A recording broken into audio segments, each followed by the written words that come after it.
मनुष्य की औसतन आयु 1,00,000 वर्ष की थी। 1,00,000 वर्ष तक मनुष्य जीता था। जब सतयुग चला गया, त्रेता युग आया तो एक शून्य हट गई। त्रेता युग में 10,000 वर्ष तक मनुष्य जीता था। त्रेता युग गया, द्वापर युग आया, एक शून्य और हटी। द्वापर युग में मनुष्य की औसतन आयु रह गई 1,000 वर्ष की। जब द्वापर भी चला गया, कलयुग आया तो कलयुग में मनुष्य की औसतन आयु रह गई 100 वर्ष की। 100 वर्ष तक तो मनुष्य को कलयुग के अंदर जीना चाहिए, परंतु हे राजन, इस कलयुग का ऐसा प्रभाव है कि 3 साल के बच्चे को चश्मा लग जाता है। 16 साल का बच्चा, 16 साल का जो लड़का होता है उसके बाल सफेद हो गए।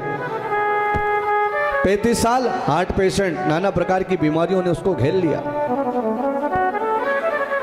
अच्छा, एक चीज और है राजन, मनुष्य जो है, वेदों के अनुसार मनुष्य की औसतन आयु 100 वर्ष की निर्धारित की गई, परंतु 100 वर्ष में भी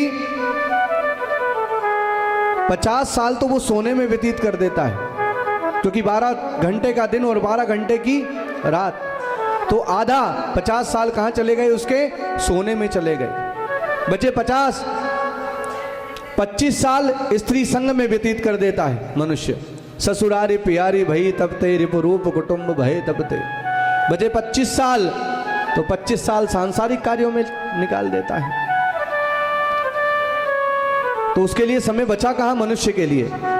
इसलिए हे राजन, ये जो प्रश्न करा है, ये प्रश्न तुमने अपने लिए नहीं करा, अभी तो पूरे समाज के कल्याण के लिए करा है। इसलिए हे राजन, मैं तुम्हें बताना चाहता हूं कि मनुष्य को करना क्या चाहिए। मनुष्य को जल्दी मरने वाले व्यक्ति की मुक्ति का तो केवल एक ही उपाय है राजन, कि श्वास श्वास पर कृष्ण भजे, वृथा श्वास जनि खोय। और ना जाने या श्वास को आवन हो या न हो। हे राजन, जल्दी मरने वाले की मुक्ति का उपाय एक ही है कि अपनी प्रत्येक श्वास पर कृष्ण भज, कृष्ण भज, कृष्ण भज, कृष्ण भज, कृष्ण भज। प्रत्येक आती जाती श्वास पर कृष्ण भज, राम भज, कृष्ण भज, कृष्ण भज, कृष्ण भज, कृष्ण भज, कृष्ण भज, कृष्ण भज।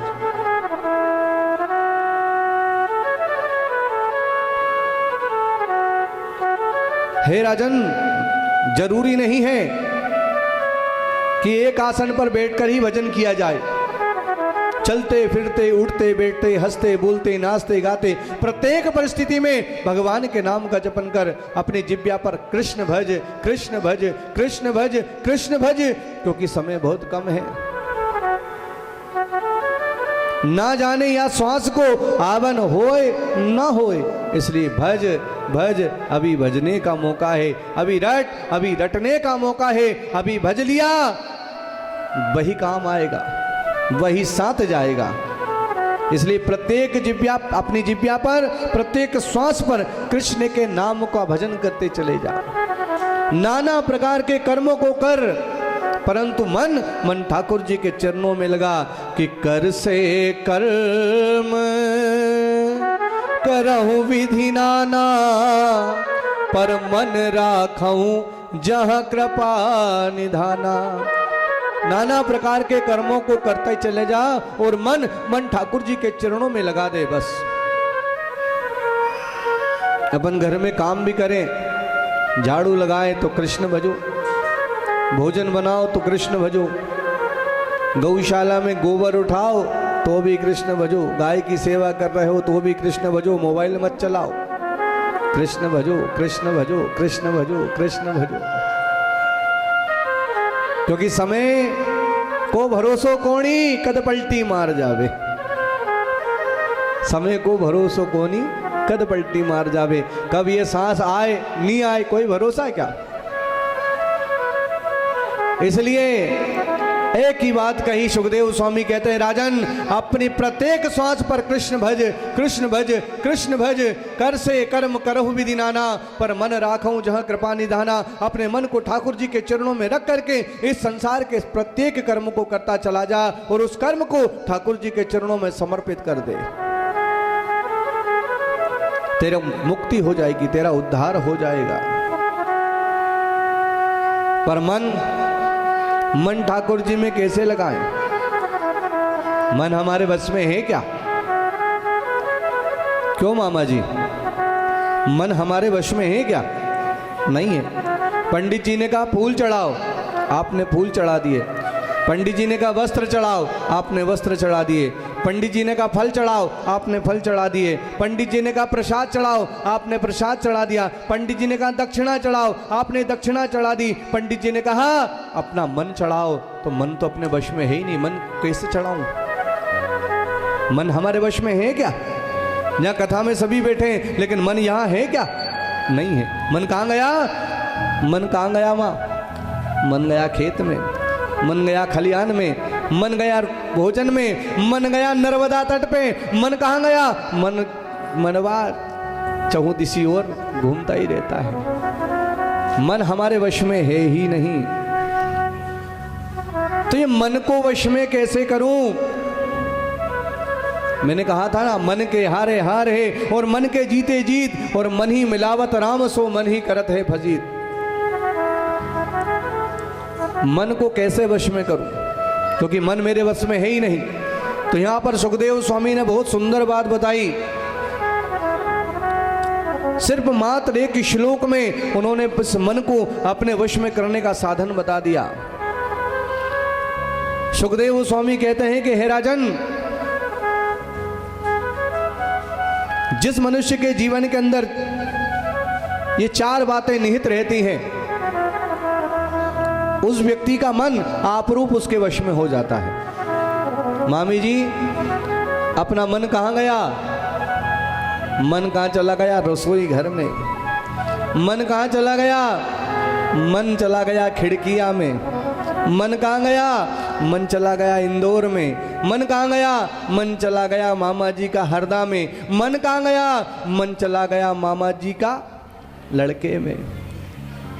मन जो है ना, मन ही मुक्ति और मन ही बंधन का कारण है।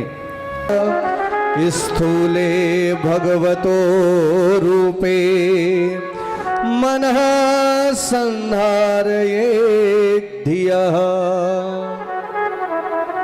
यदि मन को यदि वश में करना चाहते हो तो सबसे पहले जित आसन हो, अपने आसन को जीतने का प्रयास करो ज्यादा से ज्यादा।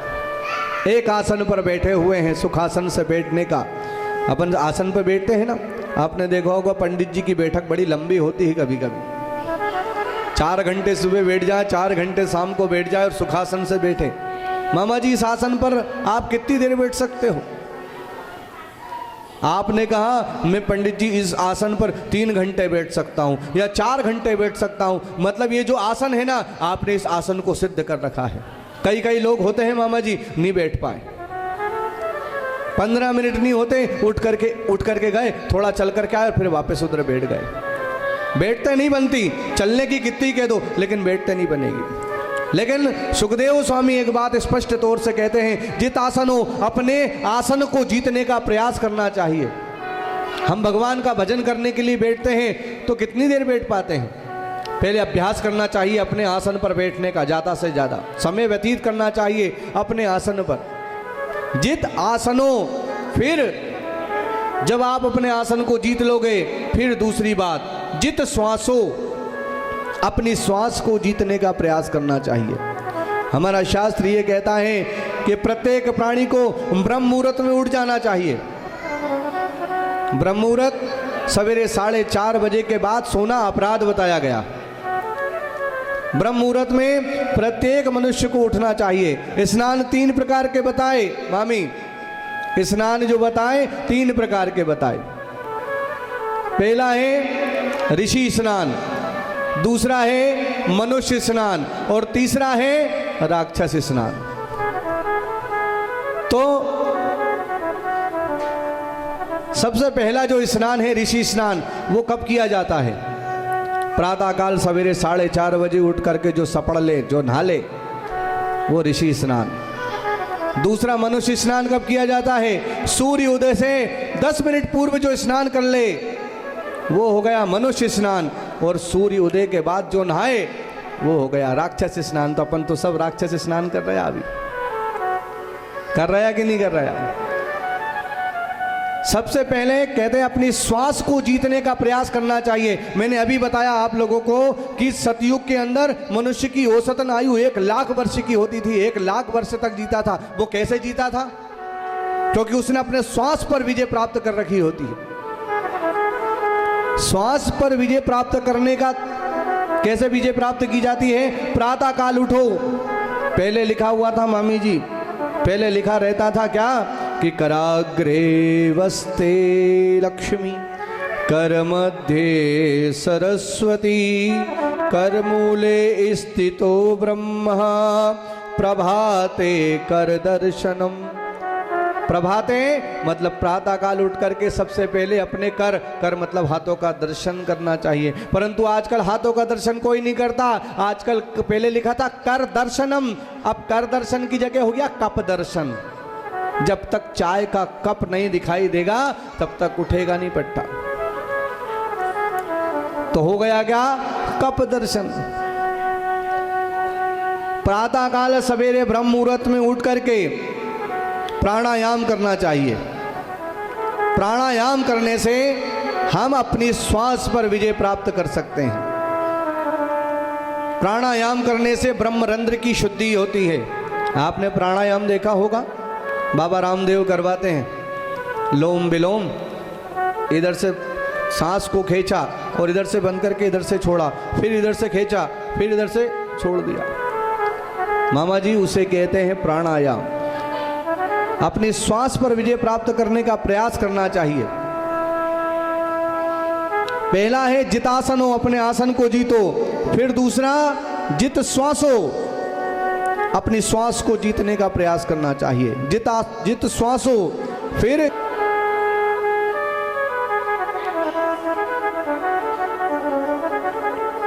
जितासनो, जित श्वासो, जित संगो, अपने संग को जीतने का प्रयास करना चाहिए। क्योंकि प्राणी के अंदर, मनुष्य के अंदर यदि दोष आते हैं तो संग से आते हैं, गुण आते हैं तो संग से आते हैं।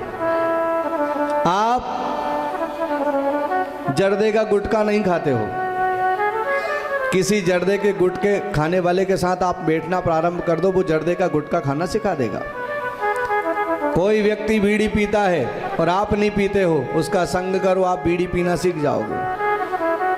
कोई मदिरा पीता है, शराब पीता है, आप उसका संग करो, शराब पीना सिखा देगा। संग से दोष और संग से ही गुण। प्रेमी शास्त्रज्ञों, संत महात्माओं, ब्राह्मणों का अच्छे जो भगवान के प्रेमी हैं उनका संग करोगे तो वैसा गुण आएगा।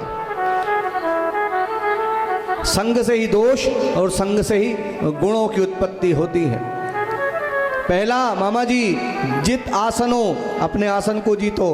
दूसरा जित श्वासो, अपने श्वास पर विजय प्राप्त करने का प्रयास करो। तीसरा जित संगो, अपने संग को अच्छा रखो। और चौथा है जितेंद्रिय, अपनी इंद्रियों को अपने वश में करने का प्रयास करो। इंद्रियां जो कह रही हैं आपसे, इंद्री क्या कहती है मामा जी? बहुत दिन हो गए हैं। सबसे खतरनाक इंद्री जिब्या। क्या मामा जी कह रहे? रबड़ी, दूध की बनी हुई मीठी रबड़ी दे दो। आपने 1 कटोरी रबड़ी सूद दी, 2 कटोरी, 3 कटोरी। अब रबड़ी खाने के बाद इच्छा हुई कि एक गुलाब जामुन और खा लूं मैं। गुलाब जामुन आपकी इंद्री बोल रही है। वो आपके मन, मैंने कल बताया था, ये मन बन बैठा जंजाली, करके संग इंद्रियों का मन बन बैठा जंजाली। तो मन कह रहा इंद्रियों से ये चीज दे दो, आपने उस जिब्या को, वो इस इंद्रियों को तृप्त करने के लिए गुलाब जामुन दे दी। परिणाम क्या हुआ? शुगर बढ़ गई। बढ़ी कि नहीं बढ़ी? तो इन जितेंद्रिय, अपनी इंद्रियों को वश में करने का प्रयास करना चाहिए। इन इंद्रियों को वो मत दो जो ये मांग रही हैं। इनके वश में मत रहो, इनको अपने वश में करो, ना कि हम इनके वश में रहें। क्योंकि ये इंद्रियां जो हैं, जो मांगती हैं, हमारे शरीर के लिए ठीक नहीं है। आंख जो कहती है, इस आंख का सदुपयोग क्या है मामा जी? इस आंख का सदुपयोग है ठाकुर जी के सौंदर्य को निहारना, ठाकुर जी को देखना, मंदिर में जाकर के इनका दर्शन करना। इन हाथों का काम क्या है मामा जी? ठाकुर जी की सेवा करना। इन कानों का काम क्या है? ठाकुर जी के चरित्र को श्रवण करना। ये इन इंद्रियों का काम है।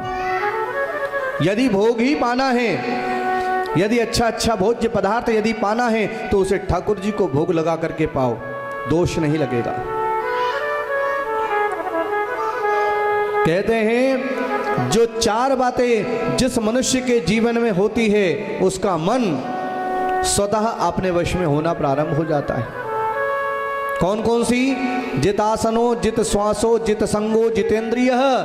जब चार बातें जीवन में आ जाए, तब आसन पर बैठ करके चिंतन करना चाहिए। किसका चिंतन करना चाहिए?